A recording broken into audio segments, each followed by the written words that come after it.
안녕하세요. 김재호의 발랄하게 맡고 있는 청담미원청외과 족부 전문의 김재호 원장입니다. 오늘은 여러분들이 이제 궁금해하시는 무지해반증 환자에서 미카 수술을 진행하는 모습을 직접 보여드리도록 할 텐데요.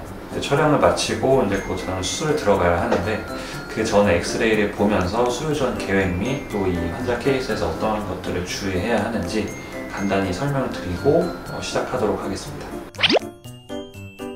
오늘 수술하실 환자분의 엑스레이 사진입니다. 저는 여러분들 알고 있다시피 두 발을 동시에 하루에 진행하고 있지는 않고 한 발씩 진행을 하고 있어서 오늘은 일단은 오른발을 수술을 진행하게 될 거고요. 이 환자분은 40대 중반의 여성 환자의 무지해반을 가진 엑스레이. 간단히 제일 많이 측정하는 무지해반 각도를 측정을 해보면 대략적으로 한 34.6도, 대략 35도 정도 나온다고 볼 수가 있고요. 또 중족골의 헤드와 이 지골 간의 관절이 조금 탈부가 되어 있는 것을 볼 수가 있고 미카 수술을 통해서 이것들을 좀 교정을 해보도록 하겠습니다. 이 환자분의 마취는 무릎 뒤에서 제가 신경차단술을 시행해서 마취를 시행을 하고 있고 제가 한 20분 전에 환자분 이미 마취를 해 놓은 상태입니다. 그래서 환자분은 거의 마취가 됐을 시간이고요. 이제 한 5분, 10분 뒤에 환자분은 수술방에서 들어가서 준비를 시행하게 되겠고 이 각도에 따라서 이제 절골 포인트를 정하게 되는데 환자분은 대략적으로 이제 35도로 각도가 작지는 않기 때문에 조금 더 디스탈에서 내려온 이 정도에서 절골을 시행하게 될 거고 환자분 중족골의 지름이 14mm 정도로 이렇게 두꺼운 편은 아닙니다. 제가 절골을 해서 안쪽으로 집어넣게 되면 이게 이제 전이가 되게 되는데 뼈가 가늘고 얇은 분들이 수술할 때 난이도가 조금 더 있는 편이긴 합니다. 왜냐하면 스크류 들어갈 공간이 뼈가 굵은 분들보다 작기 때문인데요. 그래서 14mm 정도 요쯤 포인트에서 절골을 시행하게 될 거고 여기서 이제 구멍, 첫 번째 구멍으로 들어가게 되고요. 여기서 두 번째 구멍을 통해서 스크류 고정이 이런 식으로 들어가게 됩니다. 들어가게 되는데 이제 포인트는 이 피질골을 반드시 뚫어야 되는 상황이기 때문에 이 스크류가 이런 식으로 들어가게 되면 재발을 많이 하게 됩니다. 그래서 반드시 피질골을 뚫어서 피질골을 지나가고 나서 중족골 헤드로 스크류가 삽입이 돼야 되고 그랬을 때 스크류 길이는 한 54mm 정도가 될 것 같고요. 세컨 스크류 같은 경우에는 이거보다 조금 원위부 쪽에서 두 번째 스크류가 한 36 정도 사이즈로 들어가게 될 것 같습니다. 그리고 아킨 프로시저라고 하는 이제 발가락뼈 같은 경우에도 발가락이 지금 약간 두 번째 발가락 쪽으로 좀 휘어 있는 것을 볼 수 있습니다. 그래서 이쪽은 상당히 일자인데 이 안쪽은 이렇게 동그랗게 활처럼 굽어 있는 모습이 보일 수 있고요. 그래서 세 번째 구멍을 통해서 이런 식으로 절골이 들어가서 바깥쪽으로 조금 제가 당긴 상태로 네 번째 구멍을 통해서 스크류가 한 28mm 정도 들어가게 될 것 같습니다. 이렇게 간단히 계획을 세우고 머릿속에 제가 이것들을 시뮬레이션하고 이제 수술방으로 들어가도록 하겠습니다.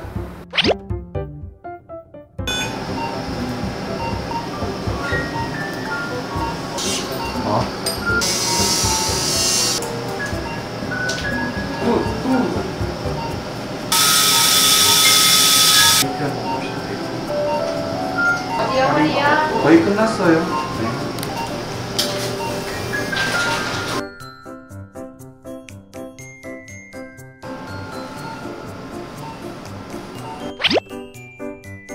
일단은 수술은 한 30-40분 정도 걸려서 다 마치고 나왔고요. 이제 제가 수술방에서 CM이라고 하는 간단한 엑스레이 사진을 컷컷마다 저장을 해서 계획대로 수술 잘 되었는지 보면서 설명을 드리도록 하겠습니다.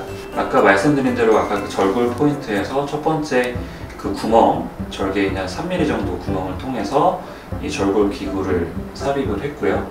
여기서 이제 절골이 들어갔습니다. 첫 번째로. 그래서 절골을 한 이후에 이런 식으로 안쪽으로 뼈를 넣는 작업을 했고요.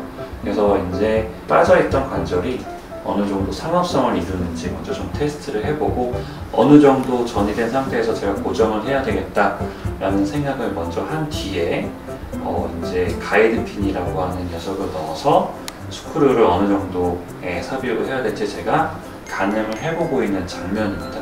반드시 제가 설명드린 게 이 피질골을 뚫고 들어가야지 재발을 안 하기 때문에 피질골을 뚫으면서도 어느 정도 자연스럽게 교정이 될 수 있는 각도를 제가 재고 있는 거고요.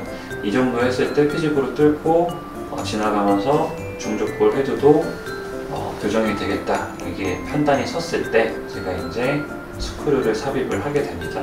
이 정도 이제 피지볼을 뚫고 나서 이제 첫 번째 스크류가 들어간 모습이고요. 그리고 하나로는 좀 부족하기 때문에 조금 더 짧고 가는 스크류가 들어간 모습을 보일 수가 있겠고, 일단은 스크류 들어간 건 보이고, 지금 뼈 자체는 많이 튀어나왔던 요 라인에서 이렇게 튀어나왔던 뼈가 안쪽으로 집어넣은 상태에서 일자가 된 모습을 볼 수가 있고요.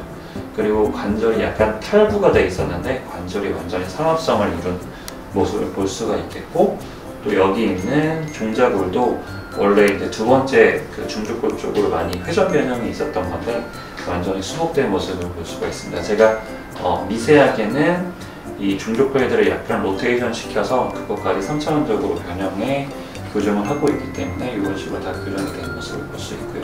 그래서 스크류가 이제 두 개가 다 완전히 삽입된 후의 모습입니다. 사실 각도가 크지 않은 마일드하신 경증 환자분들에서 나는 그래도 너무 아파서 수술을 하고 싶다라고 하는 분들은 여기서까지만 해도 수술을 끝낼 수가 있습니다. 근데 이제 30도 넘어가고 40도 넘어가고 이런 분들은 발가락까지 이렇게 좀 휘어있는 경향이 있어서 아까 제가 계획 때 설명드린 대로 아킨 프로시저라고 하는 발가락 교정술도 시행을 하게 되는데요.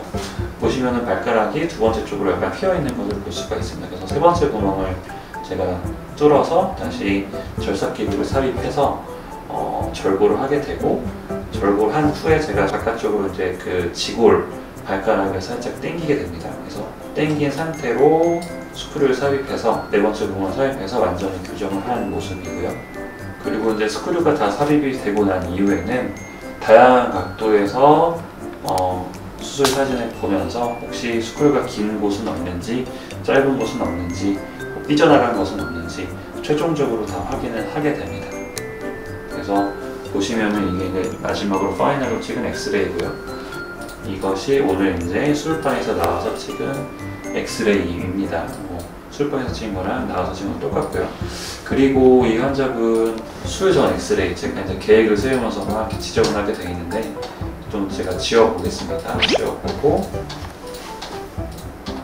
이렇게 이런 식으로 수술 전 엑스레이랑 비교를 해보시면은 피부 라인까지 좀 봤을 때 이렇게 많이 좀 튀어나왔었는데 그것이 많이 교정이 된 모습을 볼 수가 있고, 관절이 빠져있던 곳이 관절이 수복된 모습을 볼 수가 있겠고요.